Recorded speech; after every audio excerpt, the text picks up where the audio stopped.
legislation says that the wealthiest people in this country, you're no longer going to get a massive tax breaks in terms of Social Security Trust Fund, pay a fair share. We solved that problem for 75 years. And by the way, there is a lot of support among the American people for that idea and in the Senate as well. But I think, Ali, to answer your question, I think our job in the Senate is to put concrete ideas on the table that the American people will say, yeah, we should raise the minimum wage. Yeah, we should increase benefits for low-income seniors and improve the solvency of Social Security. Yes, we should take on the greed of the pharmaceutical industry and lower prescription drug costs in this country. Yeah, $75,000 a year. Look, I know it is shocking, George, to some Republicans that the government actually, on occasion, does something to benefit working families and low-income people.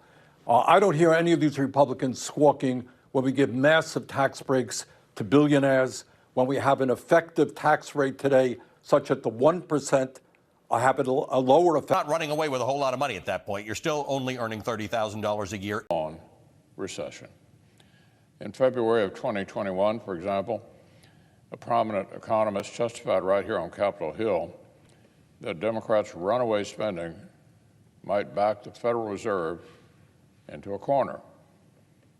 It might leave the Fed no choice but to sharply raise interest rates. And that would not just slow down our economic recovery, but potentially actually shift it into reverse. Sound familiar? That's exactly what's happened right before our eyes.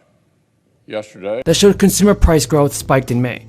The Labor Department's Consumer Price Index rose a percent last month alone and 8.6% in the 12-month stretch ending in May. But Biden on Friday stressed that he is sympathetic to the impact of high inflation on families. During a press conference, Biden stated, "I understand Americans are anxious, and they're anxious for a good reason. What are your thoughts on this, everybody? Will President Biden finally do something for the American people and help people out with stimulus checks this year? Tell me what you think in the comments below." So I believe that President Biden, everybody, can do more for the American people with stimulus checks. $700 stimulus payments have officially been approved by lawmakers.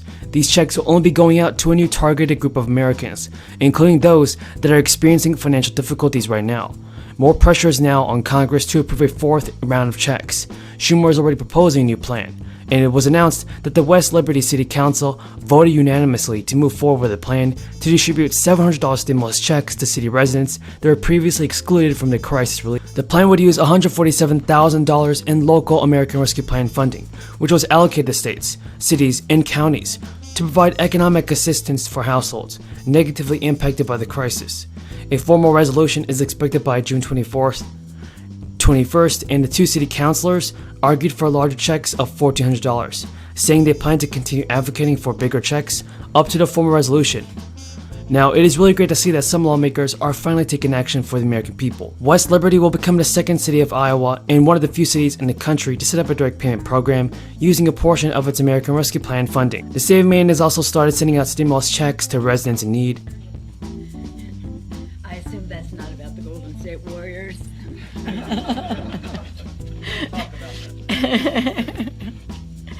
Good morning, everyone. We come together at a time of so much activity here. Within the hour or so, my understanding is that the Senate will be taking up the vote on the PACT Act, which honors our pact, our promise to our veterans on the burn pits legislation that was being passed. We're very excited about that. This week generally has been about affordability. Affordability at the kitchen table, affordability at the pump, affordability for America's working families. So I'm very proud that as we gather here right now on the floor, we have legislation that Maine sent out its initial wave of $5,000 checks and $50 each on June 1st, and intends to send 200,000 checks per week in the future. According to the Maine governor, the state stimulus was signed to law as part of the state's budget surplus in late April. I now yield myself 10 minutes, and thank you all for your patience. I'm the last questioner, so we'll get out of here. Ms. Boebert mentioned this is Donald Trump's birthday and wished him a happy birthday. I want to acknowledge that today is National Bourbon Day, and coming from Kentucky, I think that's an important thing to to get on the record, and I will be celebrating appropriately later in the day. Mr. Williams, Mayor Williams, thanks for being here. And you are more than the mayor of Union City. You are representing the League of Cities across the country. How many of the mayors that you're familiar with think the American Rescue Plan was a bad deal? I know no mayors that think the American Rescue Plan was a bad deal. And that's Republicans, Democrats, It's and Republicans and nonpartisan. Democrats. We are a nonpartisan organization. So I have no mayors that have reached out and said, I think this is a bad deal, because we worked in concert with a lot of your committee members and certainly with the Biden administration to craft this legislation to make sure that cities did get direct funding. And one of the complaints about the CARES Act was that there was not enough flexibility offered, that the guidelines were too strict.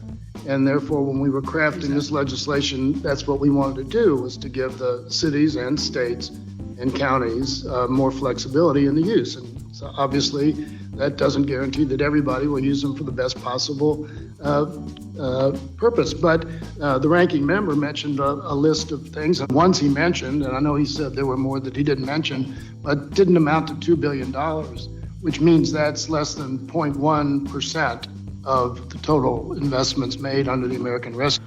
In a new announcement, the governor said the budgets of so many hardworking Maine people have been stretched to the brink of inflation. And while we cannot control inflation or global markets, we can make sure that Maine people have what they need to grapple with these rising costs. Through hard work, Democrats, Republicans, and Independents come together to do what is right for the Maine people. I hope this will provide at least a measure of relief for people during these tough times. Now guys, I believe it's a good idea for President Biden to do this and send out more stimulus checks, for sure.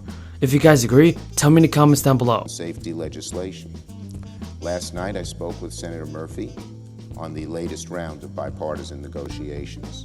Both sides met well into the evening and will be meeting again this afternoon. The work's not finished. No one will pretend that this has been easy, but both parties are still working towards a final product. I urge both sides to keep going at it. This is so important to the American people. I am hopeful they will come to an agreement on a bill text soon. Once we have the language for a gun safety bill, I'm prepared to make it the next legislative matter considered on the Senate floor. We want to move quickly and decisively to make sure we don't let this opportunity slip away. Just a month ago, very few could have predicted that this chamber would make as much progress as we have on a gun safety compromise. Given our recent history, it's hard to blame Americans who feel hopeless that change can happen on this issue.